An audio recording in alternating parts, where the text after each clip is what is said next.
পৃথিবীতে যত সন্তান রয়েছে সমস্ত সন্তানরা, তাদের উদ্দেশ্য করে আজকের কথাটা বলছি।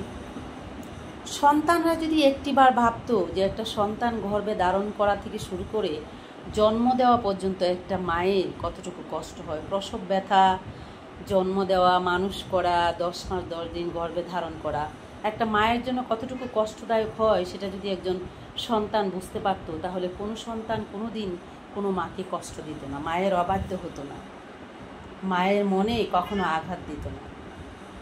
কারণ সেই সন্তানরা কবে বুঝবে মায়েদের কষ্ট? সন্তানরা কবে বুঝবে একজন মায়ের কষ্ট? মা শব্দটা হচ্ছে মায়ায় ভরা একটা মা। মাকে যখন কোনো সন্তান আঘাত করে, মা বোবা হয়ে যায়, কারো কাছেই শেয়ার করতে পারে না, অথবা কারো কাছে বলতে পারে না। কেননা একটি কথা আপনারা ভেবে দেখবেন, আপনার সন্তান যদি কোনো ভালো কাজ করে তাহলে সেটা মায়ের উপরে যাবে, যে সবার আগে বলবে অমুক মায়ের সন্তান। আবার আপনার সন্তান যদি কিছু খারাপ একটা কিছু করে, সর্বপ্রথম মানুষ মায়ের দিকে আঙ্গুল তুলবে, বলবে অমুক মায়ের সন্তান, ছি কেমন সন্তান জন্ম দিয়েছে, সন্তান এরকম খারাপ হয়েছে, খারাপ কাজ করেছে। তেমনি করে কোনো সন্তান যদি ভালো কাজ করে আর মাকে ভালোবাসে, মায়ের সবচেয়ে বড় অহংকার হয়ে ওঠে সেই সন্তান। এই পৃথিবীতে যে সন্তান মায়ের বুকে আঘাত দেয়, সেই সন্তান হচ্ছে পৃথিবীর অভাগী সন্তান, অভাগা সন্তান।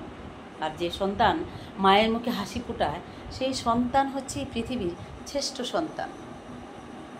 সেই সন্তান হচ্ছে এই পৃথিবীতে সবচেয়ে ভাগ্যবান সন্তান, যে সন্তান মায়ের মুখে হাসি ফোটাতে পারে। আর যে সন্তান মায়ের কান্নার কারণ হয়, সেই সন্তান পৃথিবীতেও যেরকম অভাগা সন্তান, তেমনি করে আখেরাতেও এরকম অভাগা সন্তানই থেকে যায়। তাই একটি কথাই আজকে এই ভিডিওর মাধ্যমে বলতে চাই, মাকে কোনো সন্তান এই পৃথিবীতে কষ্ট দিতে যেও না। কেননা মায়ের 9 গুণ আর বাবার 6 গুণ। বাবা শুধু ছোট্ট পরিমাণের একটি শিকড় কণা দিয়েই, বিন্দু মাত্র দিয়েই সে মুক্তি পেয়ে যায়।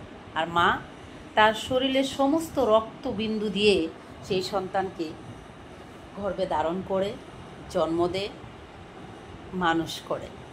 তাহলে মায়ের সবচেয়ে বড় অবদান একটা সন্তানের জন্য। তাই এই পৃথিবীর সমস্ত সন্তানদের উদ্দেশ্যে একটি কথা বলতে চাই, তোমরা যাই করো না কেন, কোনো মায়ের অবাধ্য কখনো হইও না, আর মাকে কখনো কষ্ট দিও না। মা যেন তোমাদের জন্য কোনোদিন চোখের এক ফোঁটা পানি না ফেলতে হয়। আসলে প্রত্যেকটা সন্তানই হচ্ছে মায়ের অহংকার। কোনো মা যদি একটি সন্তানকে মানুষের মতো মানুষ করতে পারে, সেটাই হচ্ছে অভাগিনী মায়ের অহংকারী সন্তান।